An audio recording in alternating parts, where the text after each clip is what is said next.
Now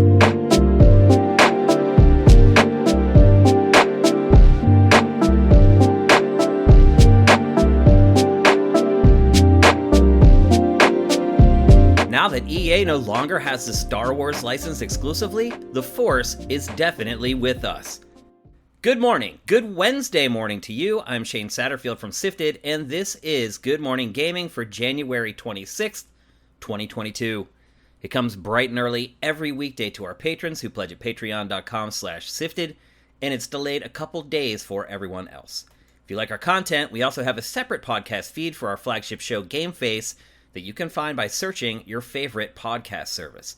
You'll find the podcast versions of the rest of our content in the same feed you found this. So today, Respawn announced that it is working on 3 new Star Wars games. It's working on Star Wars Jedi Fallen Order 2, it's working on a brand new Star Wars shooter, first-person shooter, and it's also working on an XCOM-like with an outside studio. I guess the question here is, what took so long? EA had the exclusive on the Star Wars license for like 10 years and released 2 games? 3 games, I think it was? 4 games. In 10 years. Now, the license is being shared with other third-party publishers, and it has 3 from one studio in the works. Let's talk about the games here quickly. Star Wars Jedi Fallen Order 2, obviously the sequel to the first game from a couple years ago. For those of you who don't remember, it was a hack-and-slash action-adventure that was designed a little bit like Metroid. It was a pretty beefy game, it lasted quite a while, and the combat mechanics were solid. Overall, it was just a really, really good game. So I think we're safe with Fallen Order 2. Now let's talk about the shooter. Most of you listening to this probably know that Vince Zampella is probably the creator of the modern Call of Duty game. He was at the helm at Infinity Ward for the first couple Modern Warfare games. Obviously, Call of Duty 4, Modern Warfare is really what sent Call of Duty from a pretty successful shooter franchise to the most successful gaming franchise in the world. Well, unless you count Grand Theft Auto 5. So the pedigree is there. He has created the modern shooter already. Will he reinvent it? Will this game just be Star Wars of Duty? Who knows? But also, I feel very confident that that's also going to be a game worth keeping an eye on. The strategy game is a little different. Not everyone likes games like XCOM or Fire Emblem or maybe that weird Mario Rabbids game that came out at the launch of Switch. It is an acquired taste, but those games do tend to sell pretty well if they're done well. Now, Respawn has never made a game like this, but it's a good thing that it's brought in another studio, which is a brand new studio that's made up of former developers of the XCOM franchise. So, hard to imagine there's a better studio for them to work in conjunction with on that project. So I'm going to reserve judgment on that one, but still, it seems like everything's lined up for that project to be a success as well. And so I ask again, what took so long? Why is EA just now taking the Star Wars license seriously when it's no longer the only game in town? And this is why we always say that competition is good. This is why we need 3 platforms in the console space. This is why we need lots of independent developers that aren't sucked up by huge conglomerates. It's been frustrating being a Star Wars fan who likes video games for the last decade. Actually, a lot longer than that. It has been a struggle. EA Star Wars games, you got Battlefront 1, you got Battlefront 2, you got Star Wars Jedi Fallen Order, and then you got the Rogue Squadron-inspired space shooter that lasted a total of about 5 hours, and that's it. Now, all of a sudden, when there's someone competing with EA with the Star Wars license, it's got its butt in gear. And this is the clearest example that I can show you of why exclusivity is generally a bad thing. Because once you have that license locked down, there's no incentive for your game to get better. I think we've seen it with Madden. Once it locked down the exclusive NFL license and it didn't have to compete with NFL 2K any longer, Madden became pretty stagnant, and it continues to be pretty stagnant. But to me, these Star Wars games from EA and Respawn are far more obvious indicators of what happens when there is no exclusivity, and you have to compete in the open market with your competitors to make the best product instead of just having the luxury of being the only product. This is also why it's good to have 3 different platforms, because they're competing with each other. They're pushing each other. For example, look at what Microsoft has done with Game Pass. If you're a consumer, if you're a player, it's the best deal going in gaming. And now, because there are competitors to Xbox, PlayStation is starting to talk about doing its version of Game Pass. Will Nintendo ever do it? I highly doubt it. But Microsoft's success with its service has convinced Sony to investigate a service of its own. Again, competition, creating improvements for the end user, us. So while it was disappointing that EA was the gatekeeper to Star Wars video games for so long, now that it no longer holds the key, a brand new galaxy of hopefully awesome Star Wars games is now on the way. Alright, now let's check out some stories from the top of all your Siths. Dwayne Johnson, The Rock, can you smell what he's cooking? Has announced that he's bringing one of the biggest and most badass video games to the big screen. So, yeah, he's going to star in yet another movie based on a video game. He already was in Doom and Rampage, and now he's ready for the trifecta. However, he would not divulge exactly which video game property the film is going to be based on, but I have a couple guesses. My first one would be Call of Duty, because there's nothing bigger than Call of Duty. Maybe there's some stuff that's more badass, though. My second guess would be he'd make a damn fine Kratos for a God of War movie. He already has the haircut, he already has the build. Honestly, he already kind of has the sense of humor, the quick wit, the quips. He'd make a perfect Kratos. A week after being acquired by Microsoft, Blizzard announced today that a brand new survival game is in development. It will be a brand new IP, so it's not going to be based on Diablo or StarCraft or any of Blizzard's other properties or World of Warcraft. But it's a weird time to introduce a new IP to the industry, because who knows if the people working on that game will even be around in 8 or 9 months when the true merger between Activision Blizzard and Microsoft starts to take place. My guess is most of the people working on that game probably won't be around, or they'll be shuffled off to some other team inside Blizzard or Microsoft. And the catch is, they're actually talking about this game now because they're trying to hire for the development team. But the uncertainty around the developer might make acquiring talent extremely difficult. We'll see how it goes. Halo Infinite has now surpassed 20 million players. Believe it or not, this makes it the biggest launch for a Halo game ever. Nostalgia glasses can sometimes cloud reality. Really, if you think back to when the franchise was in its heyday, selling 10 million units of a single game was practically unheard of. So we always think about Halo Combat Evolved or Halo 2 or Halo 3 as these games that sold 20, 30 million copies. That's really not the case. The expectations back then were much lower than they are today, which makes Halo Infinite the biggest launch in the history of the Halo franchise. Today, Techland released a post-launch roadmap for Dying Light 2, and it said it plans on supporting the game for the next 5 years. The first story DLC for the game launches in June, but before then, there's a factions-inspired content drop in February, and then in March, the first set of challenges is released, and then there are more events in April and May before the first story expansion is released.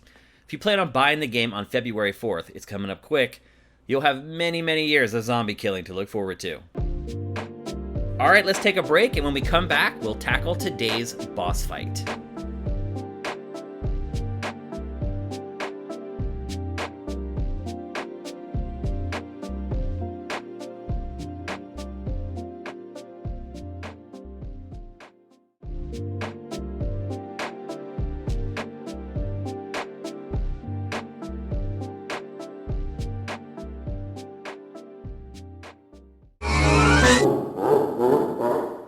I know some of you may be getting sick of hearing about Microsoft buying Activision Blizzard. It is a gigantic story, and there are so many layers and folds to the story.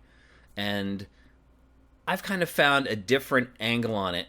We found out today from Jason Schreier at Bloomberg that the next 2 Call of Duty games, so for the next 2 years, the new Call of Duty will also release on PlayStation due to existing contracts that were signed between Activision and PlayStation before the acquisition happened. So for this year, PlayStation 4 and PlayStation 5 will get the new Modern Warfare game. Next year, PlayStation 4 and PlayStation 5 will get the next game from Treyarch. And then Schreier said that the next iteration of Warzone is also already contracted to appear on PlayStation consoles. And after that, nobody knows.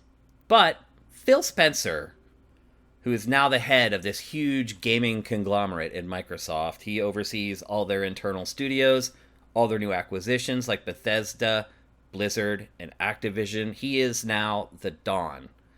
But I honestly think Phil is being too nice.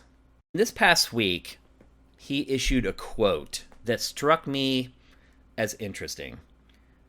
And it goes, "Sony is an important part of our industry, and we value our relationship."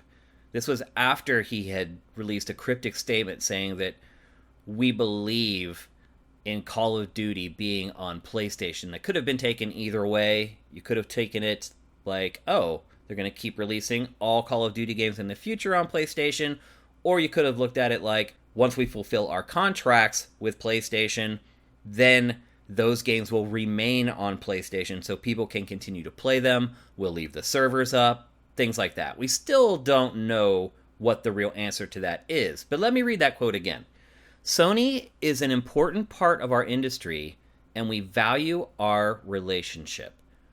What is that relationship between Xbox and PlayStation? The only relationship I can think of is that they're competing for the same people and the same dollars. I hear the argument all the time that Nintendo operates in this blue ocean and it does its own thing, and it doesn't even believe that it actually competes with PlayStation or Xbox. That's delusional, and I don't believe it either. I don't believe that Nintendo never looks at what the other game companies are doing. You could see Miyamoto or Iwata walk around E3 checking out everyone else's games. It's just simply not true. It's the way Nintendo wants to portray itself, but it's really just not reality. Nintendo keeps an eye on what its competitors are doing, whether it wants to admit that they're competitors or not. But at the same time, I would argue that it does kind of swim in its own pool. I don't know that the Xbox consumer is the same as the Switch consumer, but the Xbox consumer is absolutely the PlayStation consumer. And so, Phil's being too nice. These are your competitors. PlayStation and Sony is trying to take the food off your table. Have you not figured that out yet? Why do you think PlayStation dragged its feet, allowing things like cross-platform play and cross-platform saves? Because it doesn't want its customers mingling with Xbox customers. It just doesn't. It wants a walled garden where it alone tends the garden. Phil's being too nice. You can't be nice in business. You have to be cutthroat. PlayStation is cutthroat. I know we've seen the executives of the big three go on stage together at the Game Awards. We've seen some kumbaya stuff in the past with these folks, but it's not real. It's all a front. No one wants to look like the bad guy. No one wants to look like the villain, so they all play along. But I'll tell you one thing. You would never see PlayStation issue statements about Xbox anywhere near the things that Phil has been saying about PlayStation since its acquisition. You just wouldn't. Now, I picked up on this because I'm also sometimes guilty of being too nice. As a manager, it was one of the first things that I learned about myself, was that I was too nice. I would have employees who were screwing up or were falling behind their colleagues, and I would try to take the positive route. Keep working hard, stick to it, you'll get there. rarely happens. Rarely happened. Generally, hires that I made who were an issue out of the gate generally continued to be an issue in the years to come.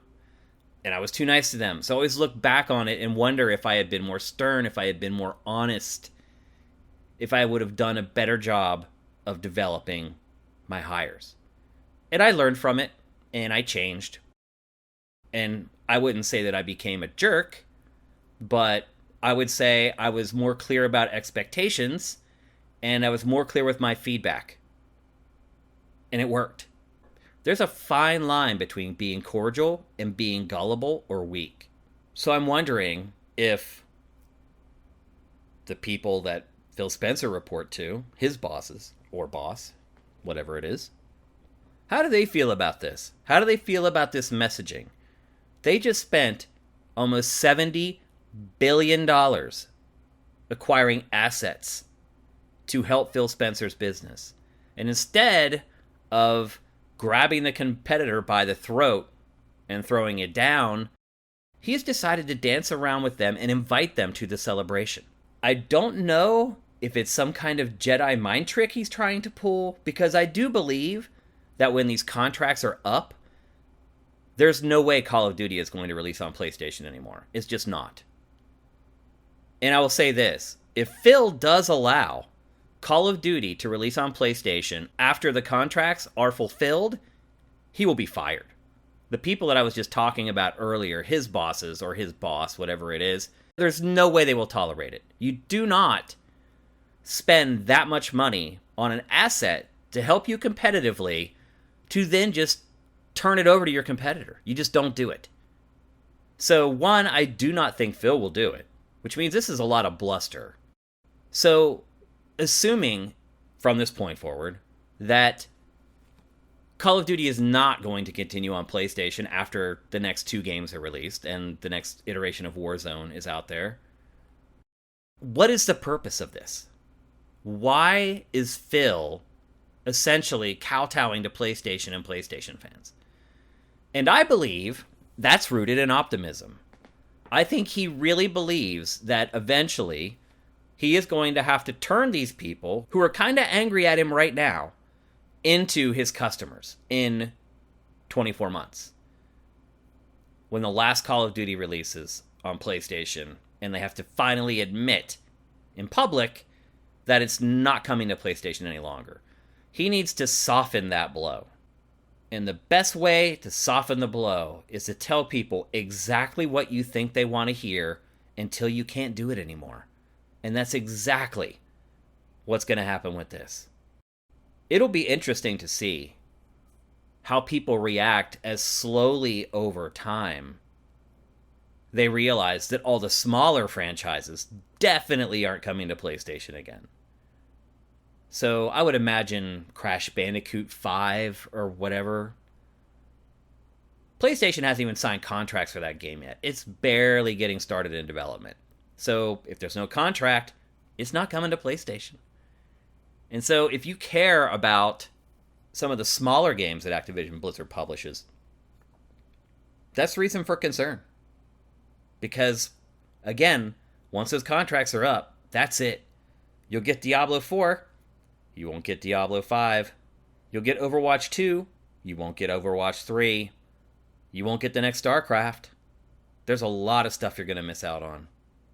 And that's just the honest truth. It'll be interesting to see when Phil is willing to share the honest truth. And I wonder, too, if this goodwill that Phil is trying to engender with his verbiage, if it will even matter with players.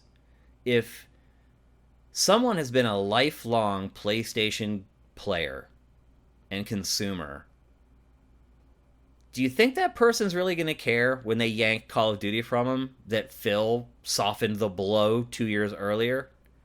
First of all, they're probably going to forget that all this spackling over even happened. All they're going to know is that they played Call of Duty on their PlayStation as long as they've bought PlayStation consoles, and now they can't. And why can't they? Because Microsoft bought Activision. And no amount of pandering is going to matter at that point. They're going to forget it, and you can maybe try again. At that point, it's not going to work then either. So, why do it? Sometimes it's better to just deliver the bad news right away, so you have as much time as possible before you will face the consequences of it. So to me, it's better to tell PlayStation owners now what they can expect. And 2 years from now, they will have digested that information long ago, will have gotten over it, will have already decided whether they want to buy an Xbox console to continue playing Call of Duty. To me, that's how you keep everyone happy.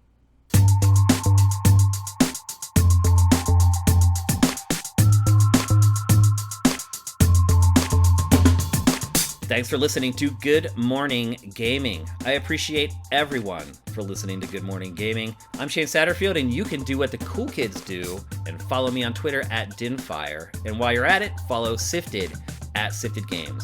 Another episode will be sitting in your feeds tomorrow morning. We'll see you then. Make sure you seize today, because there will never be another.